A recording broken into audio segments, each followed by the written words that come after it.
හරි අපි එතකොට ද කතා කරන්නේ රසායනික මොනවාද රසායනික විපර්යාසවල රසායනික සමීකරණයක් ලියපුවාම අපි දැන් ඉගෙන ගත්තා රසායනික සමීකරණ රසායනික ප්‍රතික්‍රියා වර්ග 4යි රසායනික සංයෝජන රසායනික වියෝජන ඒක ප්‍රතිස්ථාපන ද්විත්ව ප්‍රතිස්ථාපන කියලා 4යි කියලා ඉගෙන ගත්තානේ නේද එතකොට ඔන්න ඔය 4 සමීකරණ ආපුවාම ඒ 4ට අදාළව කොහොමද අපි හරිද ඒ 4ට අදාළව කොහොමද අපි මවුල ගණනය කිරීම සිද්ධ කරන්නේ හරිද මවුල ගණනය කිරීම කොහොමද මේ 4ට අදාළව අපි සිද්ධ කරන්නේ කියන එක තමයි දැන් කතා කරන්න යන්නේ හරි එතකොට මම මුලින්ම අහපුව මතක් කරන්න මොකද්ද අපි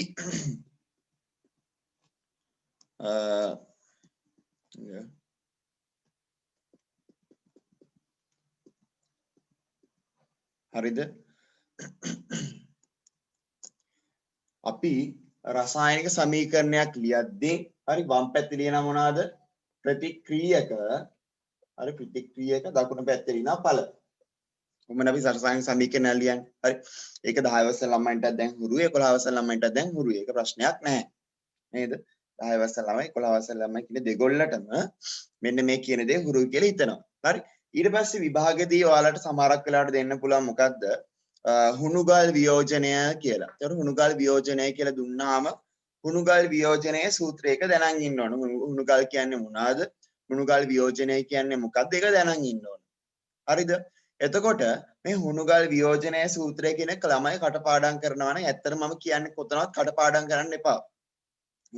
ළමයිට පුරුදු වෙන්න ඕන ඒක. ළමයි පුරුද්දෙන් එක හදාගන්න. ළමයිට ඉතින් පුරුද්ද නිකන් හැදෙන්නේ නැහැනේ. පොත නිකන් පැත්තකින් තියලා තිබ්බම ළමයි කාටවත් පුරුද්ද හැදෙන්නේ නැහැ. හරි? ළමයි පේපර් කරන්න ඕන ප්‍රශ්න හොයලා උත්තර ලියන්න ඕන. ඒකට තමයි පුරුද්ද හැදෙන්නේ. හරිද? එතකොට මේ කොටසට යන්න කලින් මම පොඩ්ඩක් මතක් කරන්නම් අර කලින් පාඩමේ කියන්නේ මූලද්‍රව්‍ය හා සංයෝග ප්‍රමාණනය කියන පාඩමේ තිබ්බ වචන දෙක තුනක් මම පොඩ්ඩක් මතක් කරන්න ඉක්මනට. හරි? එකක් තමයි මෞලික ස්කන්ධය කියන එක. මෞලික ස්කන්ධය කියන එක මම මතක් කරනවා. හරි? ආයෙ මම මතක් කරනවා අවගාඩ්‍රෝ සංඛ්‍යාව කියන එක. අවගාඩ්‍රෝ සංඛ්‍යාව. ඔන්න ඔය කියන හරි.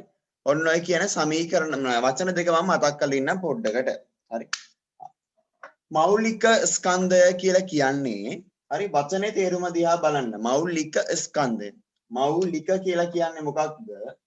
මෞල එකක කියන එක මෞලික ස්කන්ධය කියලා කියන්නේ මෞල එකක කියන එක. එතකොට මෞල එකක ස්කන්ධය තමයි මෞලික ස්කන්ධය කියලා කියන්නේ. සරලව මම කියන්නේ.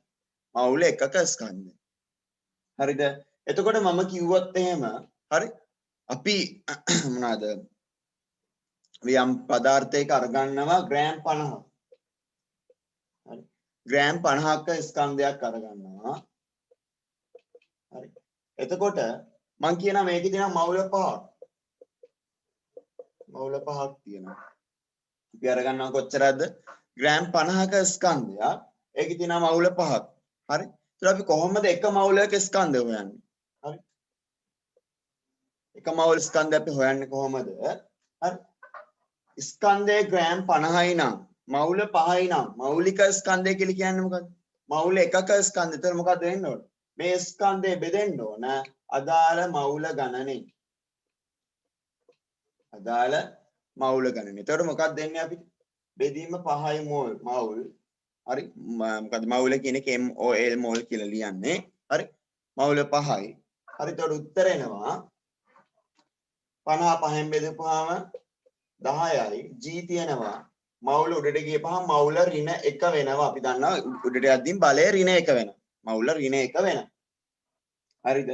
එතකොට ඕක තමයි මේ මෞලික ස්කන්ධය කියන එකේ සරල අයිඩියා එක. සරල අදහස. මෞලික ස්කන්ධය කියලා කියන්නේ මොකද්ද? මෞල එකක ස්කන්ධය. හරි. අපි ග්‍රෑම් 10ක් ගත්තොත් ඒ ග්‍රෑම් 10 ඇතුලේ තියෙන මෞලයක ස්කන්ධය කොච්චරද? හරිද?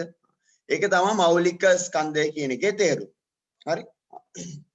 එතකොට ඔය මෞලික ස්කන්ධය කියන එක අපි දැන් ඔය විදිහට අපි හිතලානේ අරගන්න.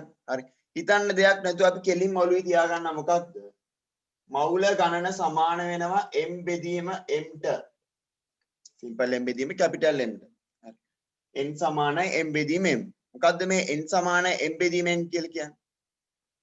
n කියලා කියන්නේ හරි අපේ මේ පදාර්ථයේ තියෙන මවුල ගණන. හරිද? අපේ පදාර්ථයේ තියෙන මවුල ගණන simple m කියලා කියන්නේ අපි ගන්න ස්කන්ධය. හරි? අපි කොච්චර ස්කන්ධයක් අරගන්නද ඒක තමයි simple m කියලා කියන්නේ ස්කන්ධය. හරිද?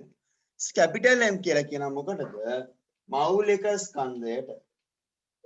හරිද? මෞලික ස්කන්ධයට. අපි ගන්නවා මෞල ගණන simple n. හරි? ස්කන්ධය simple n, ස්කන්ධය simple m, මෞලික ස්කන්ධය capital M. ඇත්තට මෙතන බැලුවොත් එහෙම ආයෙත් අර සිද්ධියම තමයි තියෙන්නේ. හරි? මොකද්ද මෞලික ස්කන්ධ කියලා කියන්නේ? මෞලික ස්කන්ධය කියලා කියන්නේ ස්කන්ධය බෙදීම මෞල ගන්න. හරි? මෞලික ස්කන්ධය යුක්ත කරන්න capital M. එතකොට මොකක්ද වෙන්නේ? simple m බෙදීම මෞල ගණන. ස්කන්ධය බෙදීම මෞල. එතකොට මෞලික ස්කන්ධය කියන්නේ මෞල එකක ස්කන්ධය කියන්නේ මොකද්ද? ස්කන්ධය බෙදීම අදාළ මෞල ගණන. හැබැයි අපි සමීකරණ මතක තියාගන්න කොහොමද? n සමානයි m බෙදීම m. හරි? මෙතෙන් එක ඔය කතන්දර මොකුත් තේරුන්නේ නැති ළමයිනු. හරි? මෙතෙන් එනකම් ඔය කතන්දර මොකුත් තේරුන්නේ නැති ළමයිනු. මොකක්ද මතක තියාගන්න. හරි? n සමානයි simple m බෙදීම capital M කියලා මතක තියාගත්තා නම් ඒ හොඳටම ඇති. හරි?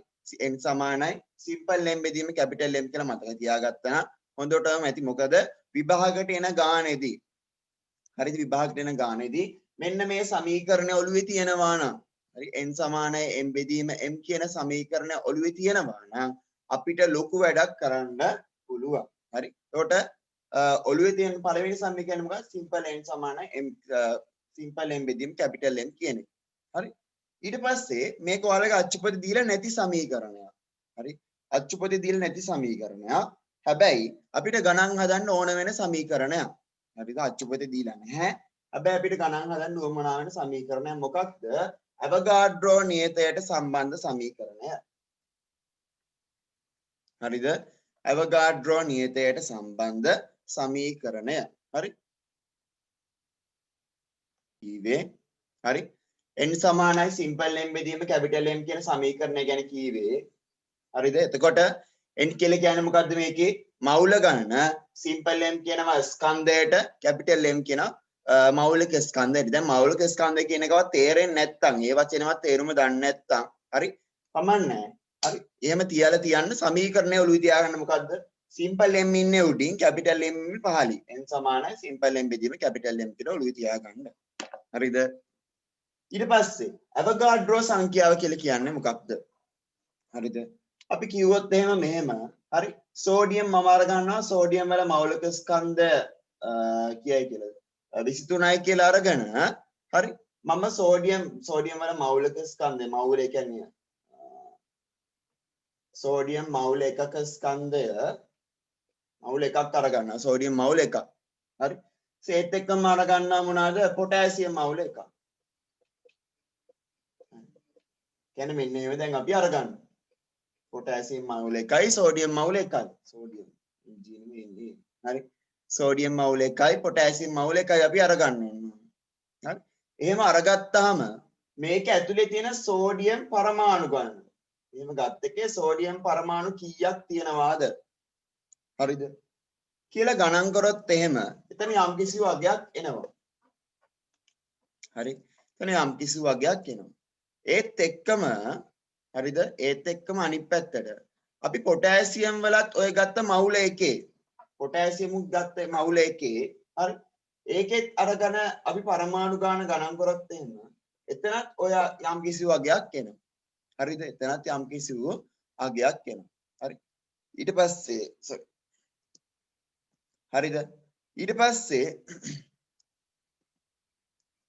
අපි හරි තවත් කෙනෙක් අරගත්තොත් එහෙනම් හිතන්න අපි අරගන්නවා සංයෝගයක් සෝඩියම් ක්ලෝරයිඩ් කියන සංයෝගයේ මවුල එකක් අරගන්නවා අපි හරි ඒකත් අරගෙන ඒකෙත් අපි අණු කොච්චරක් තියෙනවද දැන් ඇයි මේකේ අණු මේකේ පරමාණු කියලා කියන්නේ හරි සෝඩියම් තනියම ගද්දි ඒකේ තියෙන සෝඩියම් පරමාණු අපි සෝඩියම් තනියම ඉදින් පරමාණුව කියලා කියන්නේ හරි සෝඩියම් ක්ලෝරයිඩ් මවුල එකක් ගත්තම අණු කියලා වචනේ කියන්නේ ඇයි ඒ අණු කියන වචනේ කියන්නේ අණු කියන වචනේ කියන්නේ හේතුව මොකද්ද මේකේ ඉන්නේ අණු පරමාණු නෙමෙයි NaCl දෙන්නෙක් එකතු වෙලා ඉන්නේ හරි දෙන්නෙක් එකතු වෙච්චාට අපි අණුවක් කියලා කියනවද එතකොට අපි අණුවක් කියලා කියන්නේ පරමාණුවක් කියනවද පරමාණුවක් කියන අපි එතකොට කියන්නේ දෙන්නෙක් එකතු වුණාම අණුවක් හරි එයා තනියම ඉතින් පරමාණුවක්. ඒතර මේ දෙන්නගේ මෙයාලා තනියම ඉන්නේ.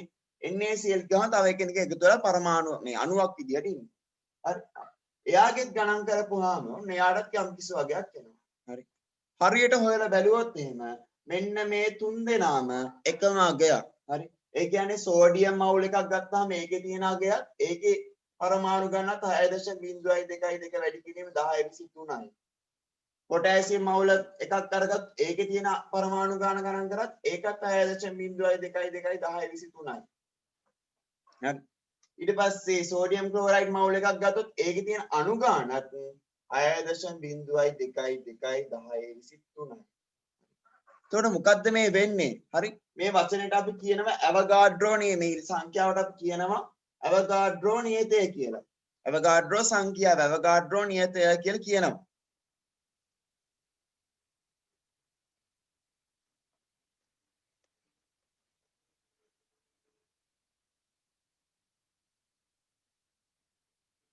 සාපේක්ෂ පරමාණු බිඳ පේපරේ ප්‍රශ්නෙත් එක්ක දෙනවා. ඒක පාඩම් කරන්න මේක දෙනවා. හරි. හරි.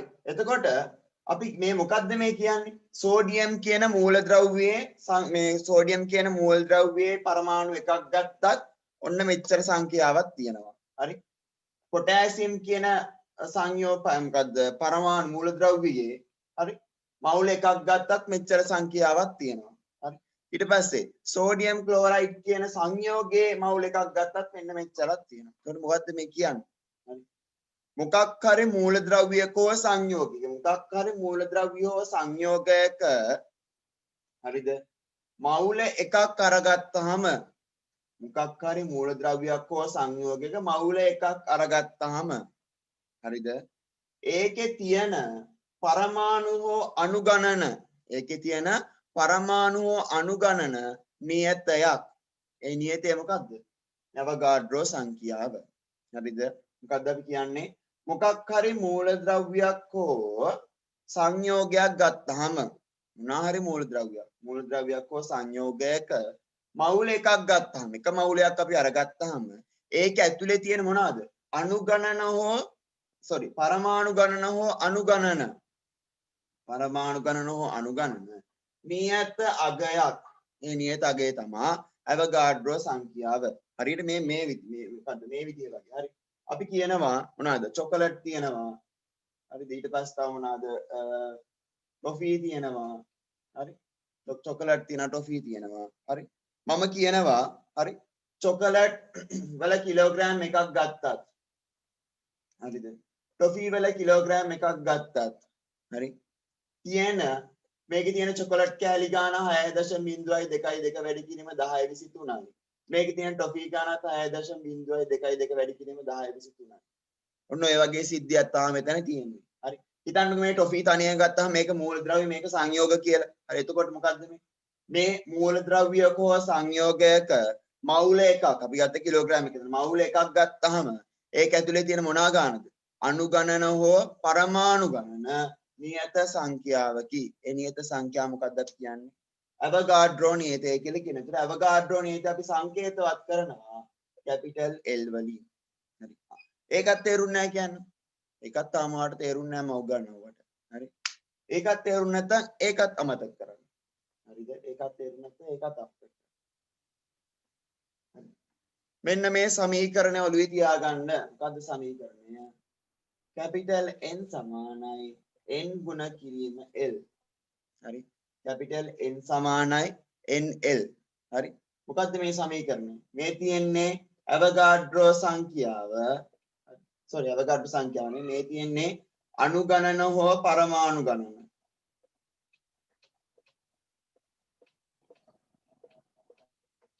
මේ තියෙන්නේ මවුල කීයක්ද කියන එක.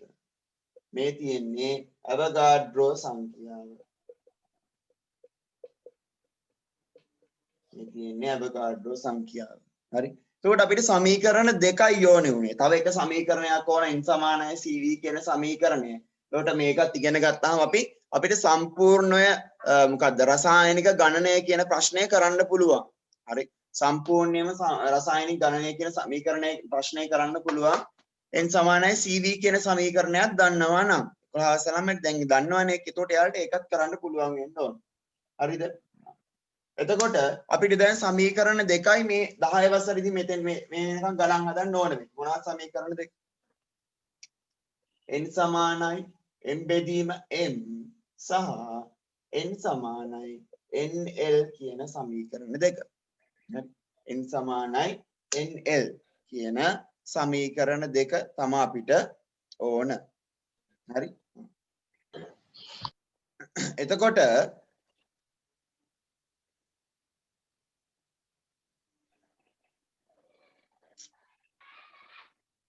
හරි.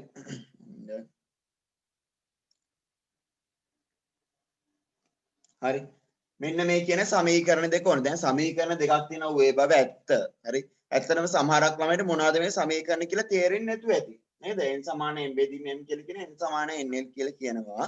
මොනවද කියලා තේරෙන්නේ නැති. ඒ හින්දා අපි පුංචි ගණන් දෙක තුනක් හදලා ඊට පස්සේ අපි අර රසායනික සමීකරණය තුලනය කළ ගණන් හදන එකට යමු. හරිද? මම පළවෙනියටම අරගන්න මම කියනවා පළවෙනියටම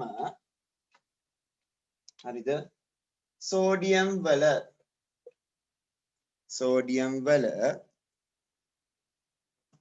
හරිද?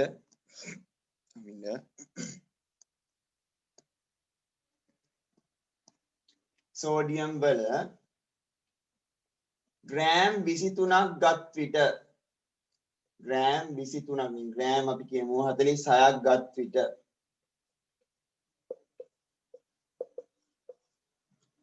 එහි අඩංගු මවුල ගණන සහ මට කියන්න සෝඩියම් ගත්තාම තියෙන්නේ අණුද පරමාණුද? සෝඩියම් ගත්තාම තියෙන්නේ අණුද පරමාණුද?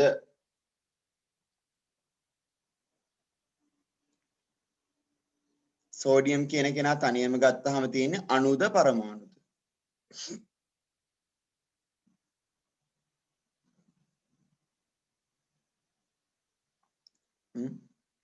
සෝඩියම් කියන කෙනා තනියම ගත්තාම තියෙන්නේ අණුද එහෙමත් නැත්නම් පරමාණුද?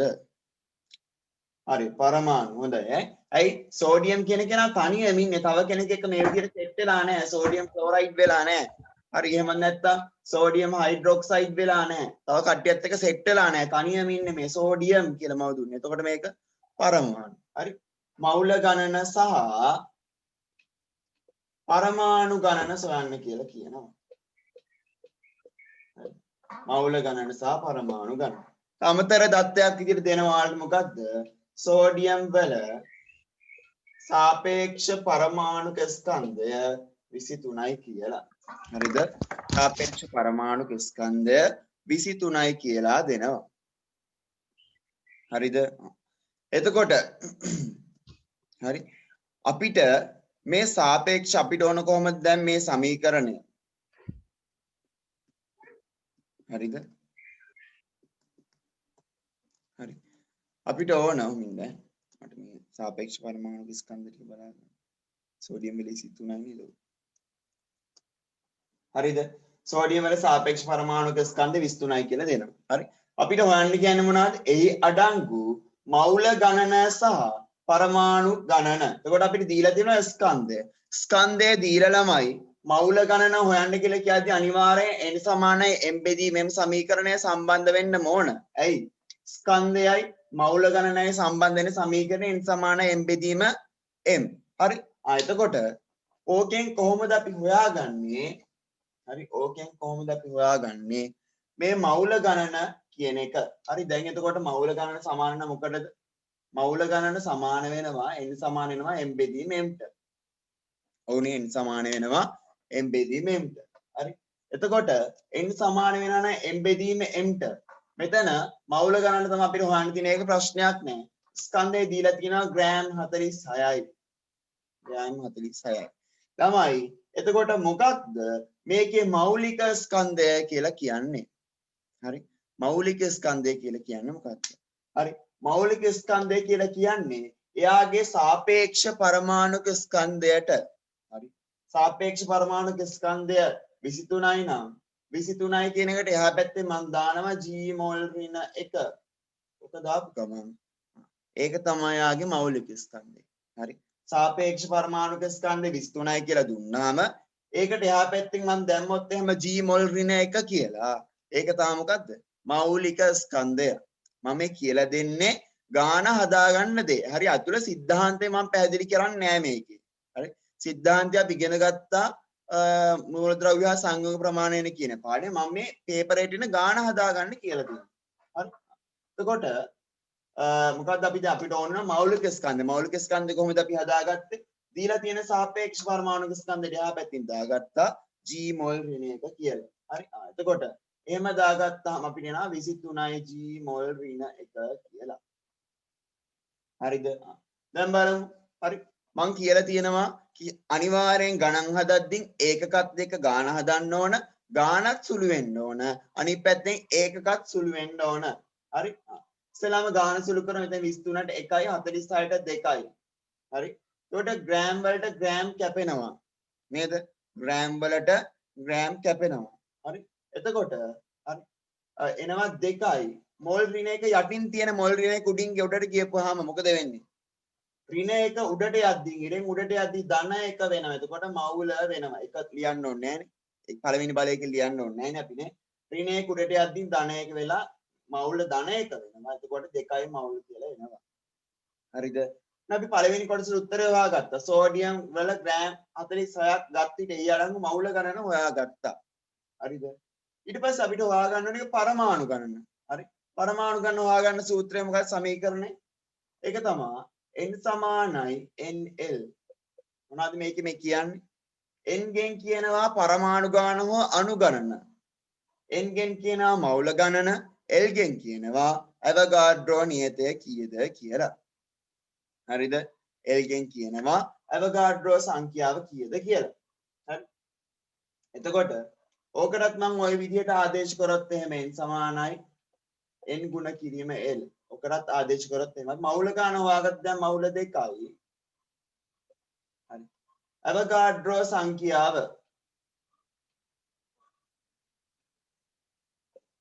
මවුල 2යි. ඇවගාඩ්‍රෝ සංඛ්‍යාව කීයද? 6.02 වැඩි කිරීම 1023යි. තමයි ඇවගාඩ්‍රෝ සංඛ්‍යාව ඒකකය මොකද්ද? බලමු ඔයාලා පොතේ ඇවගාඩ්‍රෝ සංඛ්‍යාවට ඒකකයක් දීලා තියෙනවා. නැති වුණත් ඇවගාඩ්‍රෝ සංඛ්‍යාවට ඒකකයක් අපිට කියන්න පුළුවන්, ප්‍රකාශ කරන්න පුළුවන්. මොකක්ද ඇවගාඩ්‍රෝ සංඛ්‍යාවට තියෙන ඒකකය? ඒකට ඒකකයක් දීලා නැහැ. ඒකකය තමයි මවුලයට. ඇයි? අපි ඇවගාඩ්‍රෝ සංඛ්‍යාව කියලා කියන්නේ මවුල එකක අඩංගු පරමාණු ගණන. එතන මවුලයට කියලා දෙන්න එනවා. mol ඍණ 1 කියලා. එතකොට mol ඍණ 1ට mol කියන එක කැපිලා යනවා. එතකොට උත්තරේ නම් මොකක්ද අවසානයේ? 2 වැඩි කිරීම 6.02 වැඩි කිරීම 1023යි කියලා උත්තරේ. එතකොට ඔන්න අපි හොයාගත්තා සෝඩියම් වල ග්‍රෑම් 46ක් තුල අඩංගු මවුල ගණන, පරමාණු ගණන සහ පරමාණු ගණන කියන දෙක හොයාගත්තා. අපිට ඕන සමීකරණ දෙක මොකක්ද? n සමානයි m බෙදීම m සහ n සමානයි nl කියන එක. හරිද? මම ආයත් වතාවක් ඒ ගාන හදන්නම්. හරි ආයත් වතාවක් ඒ ගාන හදන්න මේක මකලා. හරි මට මේ බෝඩ් එකේ ඉඩ මදි නිසා දත්ත ටික විතරක් එළියට අරගෙන මම ආපහු ගාන හදන්නම්. හරි. සෝඩියම් වල ස්කන්ධය දීලා තියෙනවා. සෝඩියම් වල ස්කන්ධය. හරි. දැන් මම අපි අර ප්‍රශ්නේ දුන්නා ප්‍රශ්නෙන් එළියට උත්තර මේ දත්ත ගන්න මේ විදිහට මම හදන්නේ. හරි. මොකක්ද අපි විදියට තියෙන පළවෙනි එක අපිට දීලා තියෙන පළවෙනිට m සමානයි 46යි ග්‍රෑම් කියලා. හරිද? n සමානයි 46යි ග්‍රෑම් කියලා. ඊට පස්සේ තව මොකක්ද දීලා තියෙන්නේ?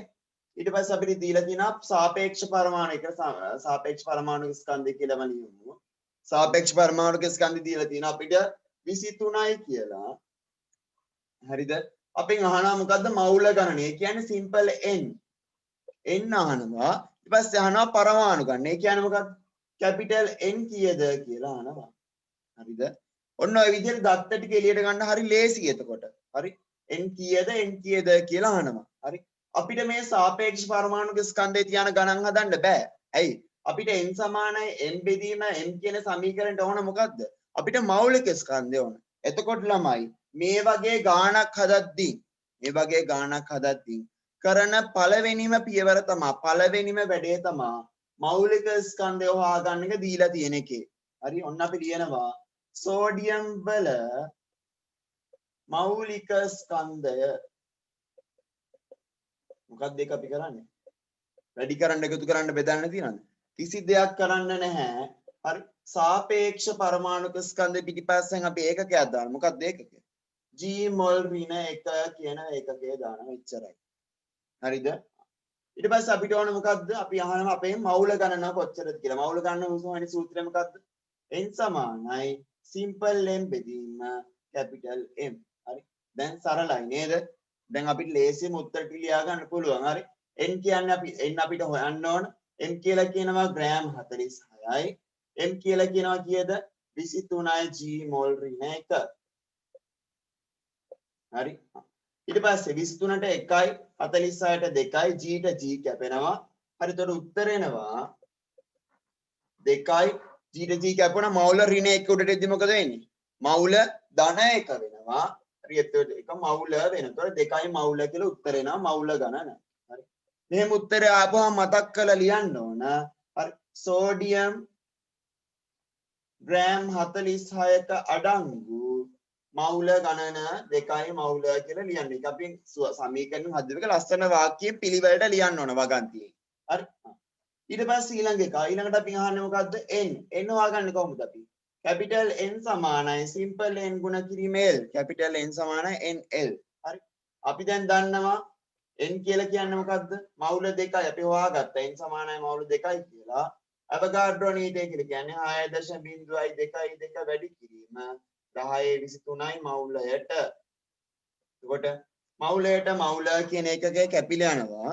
හරි. එතකොට උත්තර එනවා 2 වැඩි කිරීම 6.02 වැඩි කිරීම 1023යි කියලා. එතකොට ඔන්න අපි තියෙන පරමාණු ගානක් හොයාගත්තා. හරිද? මට ඉක්මනට කියන්න මේ කියපු දේවල් වල තේරුම් නැති තැන් තියෙන අය. තේරුම් නැහැ මේ කියපු දේවල්. මේ කියපු කාරණා තේරුම් නැහැ කියලා හිතන අය.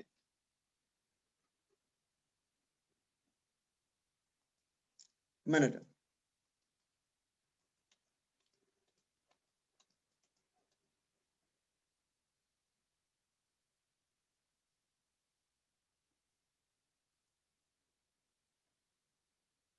හරි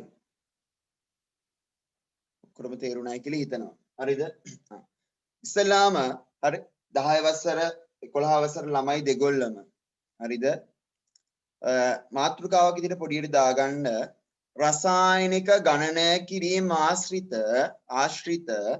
රසායනික ගණනය කිරීම ආශ්‍රිත සමීකරණ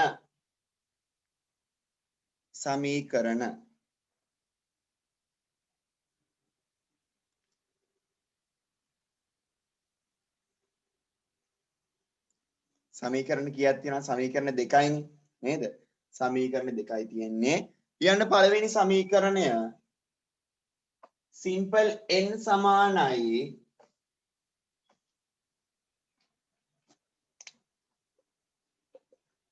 simple m බෙදීම capital M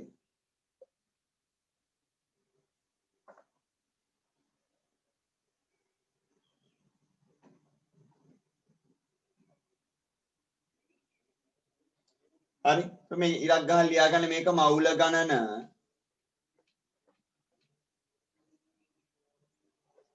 මේක දී ඇති ස්කන්ධය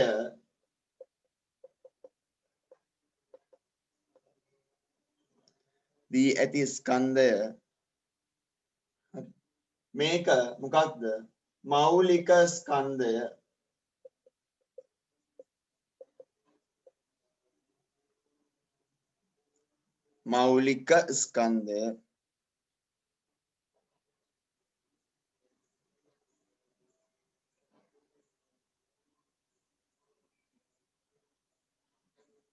හරි ඊට පස්සේ ඒ සමීකරණයෙන් පස්සේ එකක් මොකද්ද capital N සමානයි simple n ගුණ කිරීම L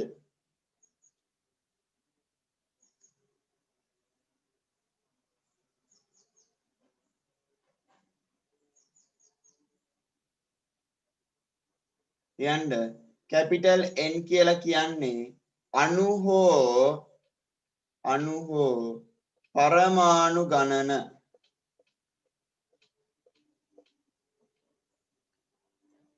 අණු හෝ පරමාණු ගණන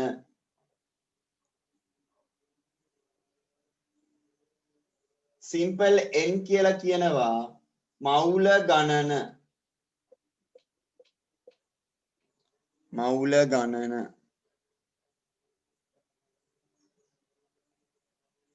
හරි කැපිටල් L කියලා කියනවා අවගාඩ්‍රෝ සංඛ්‍යාව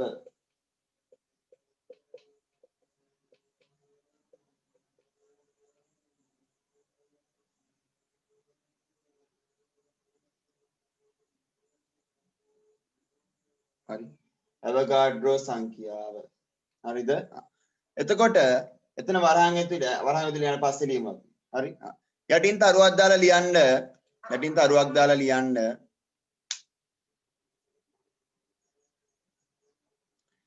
මෞලික ස්කන්ධය සකස් කරගනුයේ සාපස් ඒ කියන්නේ සාපේක්ෂ පරමාණු ස්කන්ධය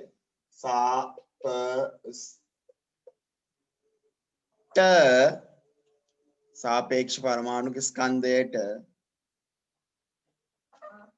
G මොල් ඍණ 1